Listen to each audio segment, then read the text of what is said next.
Howdy, Pilgrim. Welcome to Cody's Movie Cave, where today we're going to be talking about the Duke himself, John Wayne. Alright, so yeah, we're taking not really a look at any particular movie, but we're going to take a look at the legendary career of the Duke himself, John Wayne. Now, I realize a lot of you young pups out there on the old YouTube, you don't really care for the old movies or the John Waynes or Clint Eastwoods, okay? Well, let me tell you, where we come from movie-wise came from our heroes from back in the day. Inspiration for all the new movies and stuff that's came before is the heroes that we got from back then. So John Wayne, originally born Marion Robertson. That was his real name, not the Duke, not John Wayne. He changed it when he started making movies. Bet you didn't know John Wayne was a college football player, right? Started out doing that and sort of just broke out into acting. So yeah, John Wayne's career is his movies stretches 6 decades, okay? 6 decades, from the early 20s all the way to the late 70s. That is a feat in itself, okay? He had 184 movie titles under his belt, spanning from the Western genre, which was his bread and butter, to the war movies. Even had a drama here and there, but mostly he kind of tended to, when we think of the Duke, we think about a gunfighter or a range riding cowboy, more or less. But he did make some pretty good war pictures as well. When you think of John Wayne movies, mostly what you think of is The Searchers, which is an excellent movie and has inspired countless of other films. Or you think about True Grit. You think about Big Jake or something like that, He made some really good, like I said, war movies. Sands of Iwo Jima, great movie. He played a Marine in that one. So very, versatile, but mostly he was a tough guy. And most of his roles mirrored his own conservative values. He was the stoic, heroic type who stood, tall in the saddle and squared shoulder back. He was a big dude.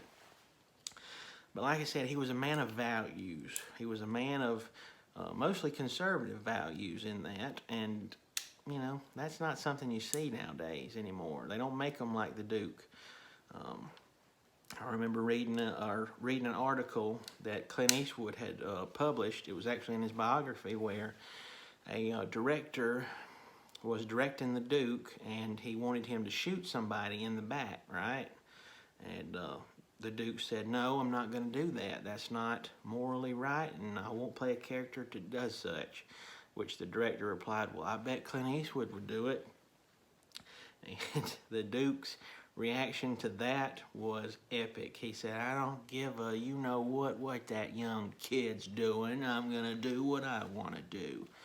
And so, yeah, he was a man of integrity and values, and you wouldn't break either over him. So I think my standout movie of John Wayne's will probably be, and this is going to shock a lot of folks, most people when they think, what's your favorite John Wayne movie, they'll go to either The Searchers or True Grit, and both are really great movies in their own right.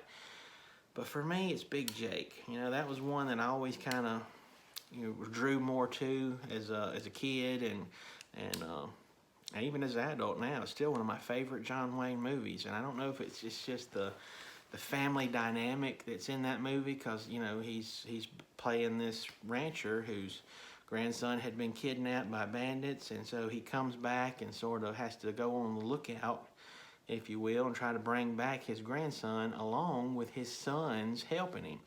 And 2 of his sons were actually in this movie, real life sons. Patrick Wayne, and the grandson was played by John Wayne's young son, Ethan Wayne, at the time. So yeah, Big Jake was a great movie. It had Richard Boone in it, and playing the heavy, the bad guy. And so yeah, it's one of my favorites. Like I said, I love The Searchers. It's a great one. It's epic. It's John Ford at his finest. He was the director. And like I said, it had inspired so many other films of that we have got nowadays. You know, I mean, John Wayne's movies kind of stand out as the definitive hero genre. He was a superhero in his own right before there even was a superhero movie. So yeah, Searchers inspired lots of other movies. You know, Sons of Katie Elder was a really great one that had old Dino, which was one of his friends in real life, Dean Martin. And basically it was about these four brothers. It was an inspiration for the new 2005 movie with Mark Wahlberg, Four Brothers, and that was the inspiration for it, was the Sons of Katie Elder. So yeah, this man, even after he died, was still inspiring Hollywood and still inspiring actors for today. Was John Wayne somebody that you could always get along with? From what I've heard, not the case. But, you know, most of the time that is how it is with great men, is they're hard to kind of get along with. But the Duke is forever one of the legendary last heroes of Hollywood. He would oftentimes make movies and bring in some of his pals. And if you noticed, a trend in his movies had a lot of the same actors. You know, it had Richard Boone, or it had Ward Bond, who was a good friend of John Wayne's, a drinking buddy actually, and he was in a number of his movies.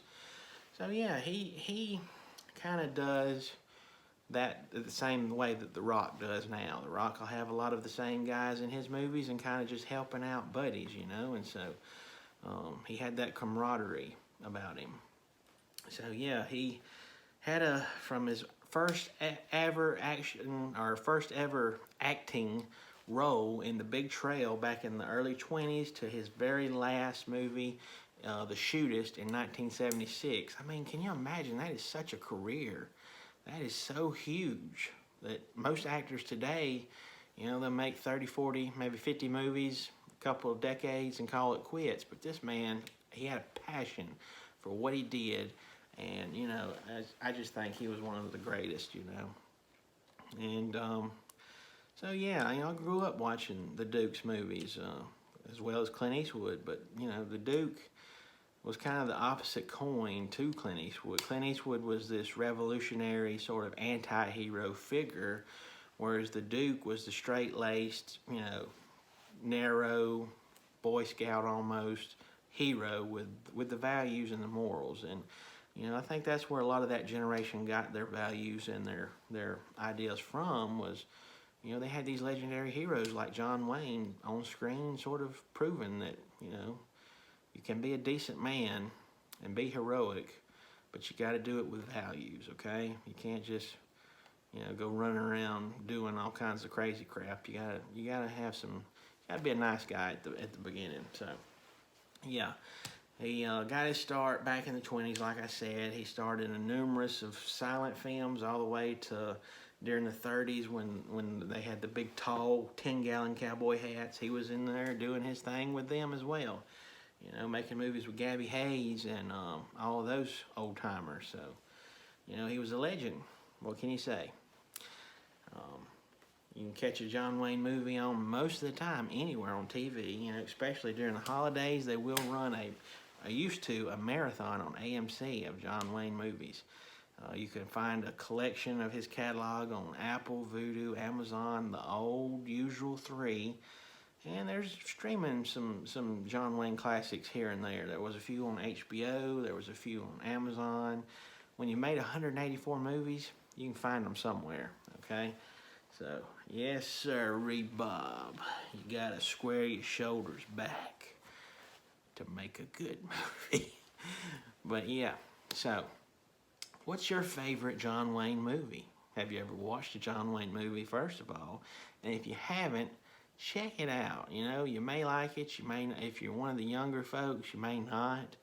But look, everybody can appreciate at least one thing about the Duke. You know, the man's a legend, or was a legend. You know, he was one of the last tough guys of Hollywood. So there's a lot of things we could learn from the old Duke. So signing off here, partners, from Cody's Movie Cave. Y'all have a good one, pilgrims.